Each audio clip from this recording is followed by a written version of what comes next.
நீலகிரி மாவட்டத்தில் பெய்த மழையின் காரணமாக மேட்டுப்பாளையம் ஊட்டி மலை ரயில் பாதையில் மண் சரிவு ஏற்பட்டதால் ரயில் ரத்து செய்யப்பட்டுள்ளது. கூடுதல் தகவலை செய்தியாளர் யோகேஸ்வரன், தற்போது எத்தனை நாட்களுக்கு இந்த ரயில் சேவை ரத்து செய்யப்பட்டிருக்கு?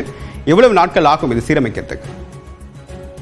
நீலகிரி மாவட்டத்தில் பெய்த மழை காரணமாக மேட்டுப்பாளையம் ஊட்டி மலை ரயில் பாதையில் மண் சரிவு, சில்க்ரோ குன்னூர் ரயில் நிலையங்களுக்கிடையே ரயில் தண்டவாளத்தில் பாறைகள் விழுந்து மலை ரயில் சேவை இன்று ஒரு நாள் ரத்து செய்யப்பட்டுள்ளது. கடந்த 15 நாட்களாகவே சுட்டரித்த வெயில் தற்போது நேற்று காலை மேகமூட்டத்தோடு காணப்பட்ட நிலையில் நேற்று மாலை மேட்டுப்பாளையம், நீலகிரி, கல்லார் போன்ற பகுதியில் மழை பெய்ய தொடங்கியது. இதனால் மேட்டுப்பாளையத்திற்கு இடையே மண் சரிவு ஏற்பட்டு தற்போது சீரமைக்கும் பணி நடைபெற்று வருகிறது. முழுமையாக சீரமைக்கும் பணி நடைபெற்ற பிறகு ரயில் இயக்கப்படும் என ரயில்வே நிர்வாகம் தெரிவிக்கப்பட்டுள்ளது. தகவலுக்கு நன்றி யோகேஸ்வரன்.